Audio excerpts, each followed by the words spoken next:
Okay, so here we are. This is part 3 of our step-by-step learning of how to play the fingerstyle or guitar solo part of Beatles' Blackbird. So the first part of our lesson set was just a general introduction to scales.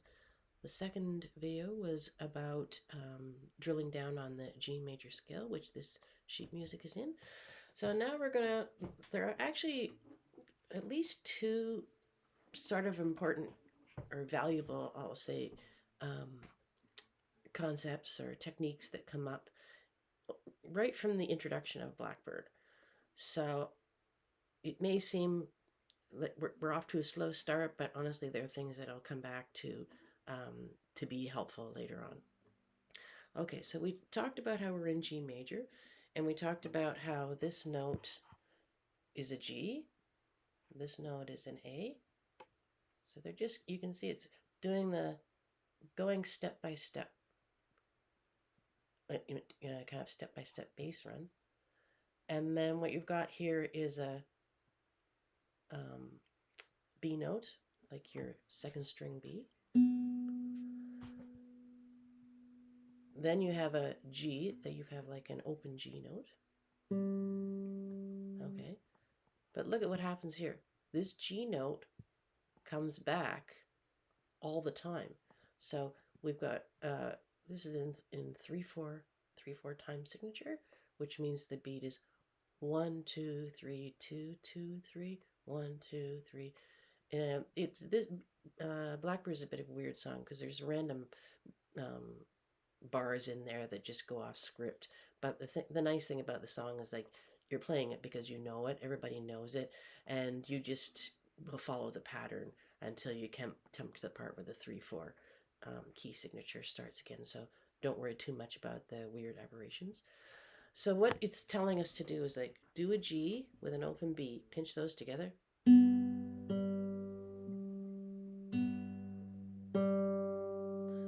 And now we're going to do the C with an A, tall boy and thumb to do the C and the A pinch. And then I'm going to pluck that G, repeating G note.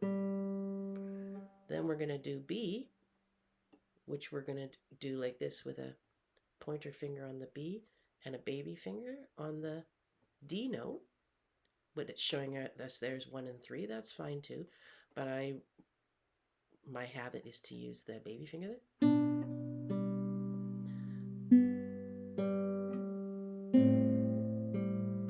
I'll put my hand farther up here.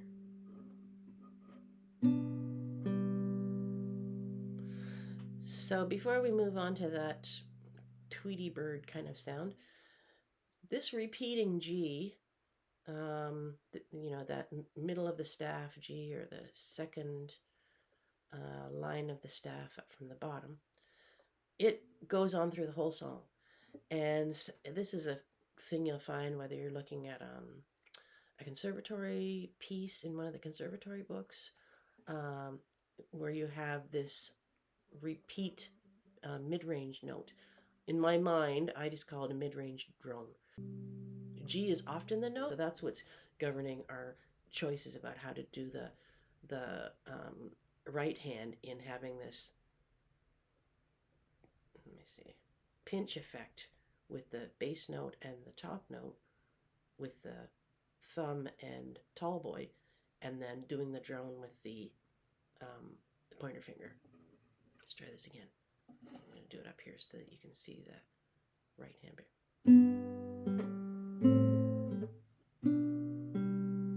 All right, so that's our concept of the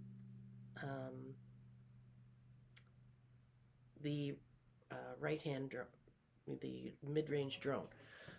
The other thing I want to show you about this, again, it's like, my own personal memory tool. We have this shape here, and then we have an open A, open C and an open A. And then we have this B to D shape.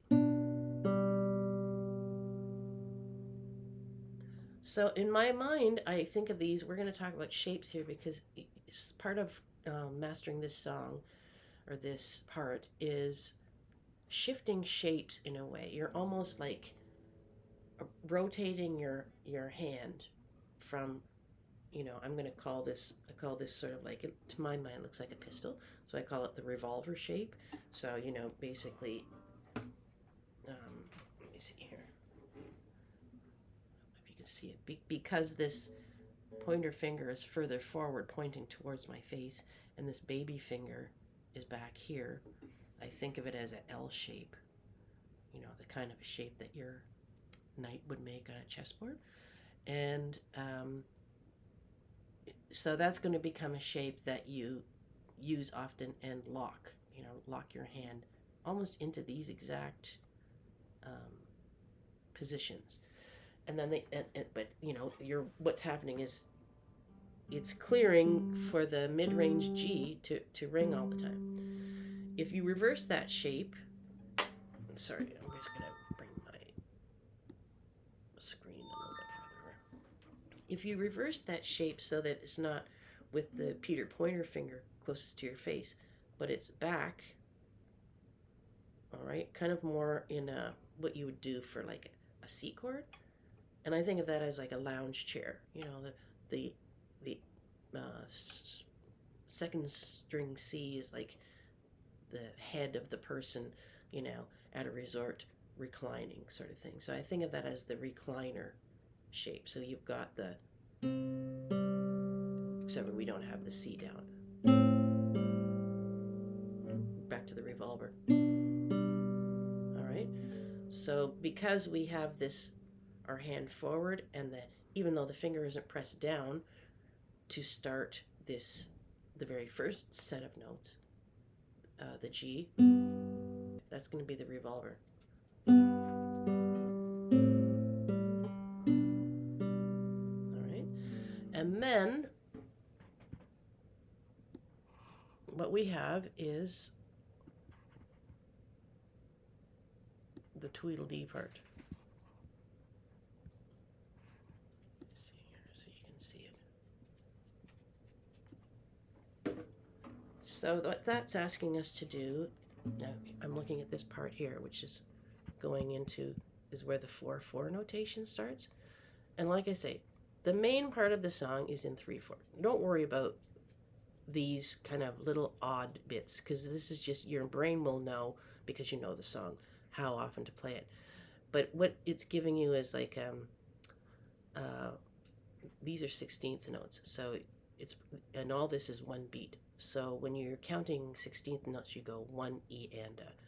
So you go 1 and then a silent E, because it's contained within this, the amount of weight that goes to this note.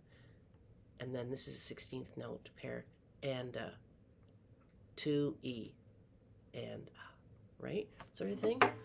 So what's happening there is you've got this pistol shape, this revolver shape, and if you slide this down to, now what I use as a marker here is my double dots. There's the double dots on the side. That's how you tell on your guitar that you're at the 12th fret. And that, by the time you play at the 12th fret, here's your open E. It's the same note, only an octave higher. So if you want to play this high B, okay, you've got your second note as a B at the octave double dot fret. There's your high B there, which you can play with your baby finger.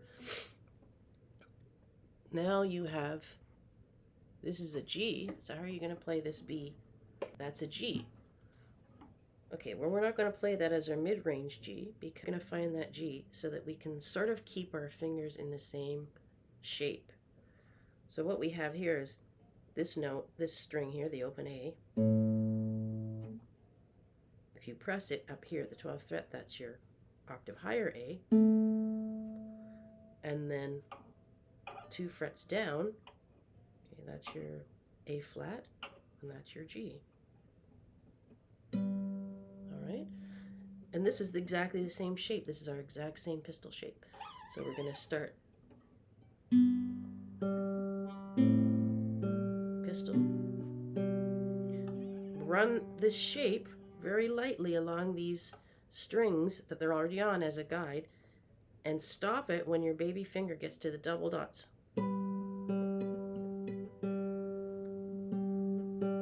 So you can hear that this 5th string now is exactly the same tone as the open G, the mid-range drone G. So 1E and a.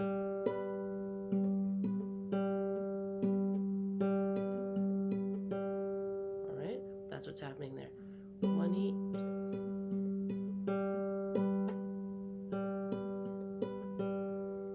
So you can keep the pattern that was kind of like that your muscles are starting to remember or to develop, keeping that mid-range drone with the, the lobster claw of the thumb and tall boy, and your index finger, your Peter pointer, picking out the mid-range G.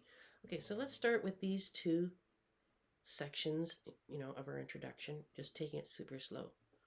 Starting on this G note.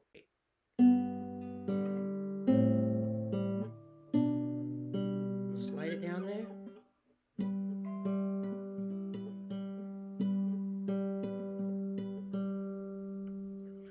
And then, spoiler alert, the introduction is the same as the first 2 bars of the song when that starts to come in.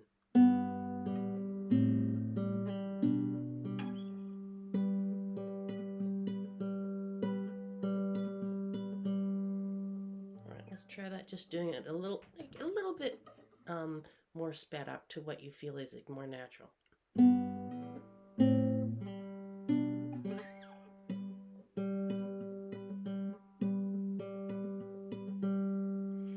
All right, so this what we've looked at in this or these 2 bars in this introduction section is this set of shapes, these 2 shapes, the revolver, recliner. There's a true revolver there. Move your revolver down to the 12th fret.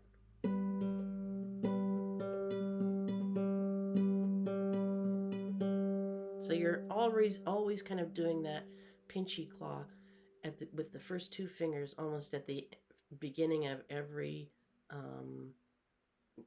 main downbeat, I would say. And you're, pretty constantly doing a mid-range drone. So we talked about these shapes, the revolver and the recliner, revolver and the mid-range drone.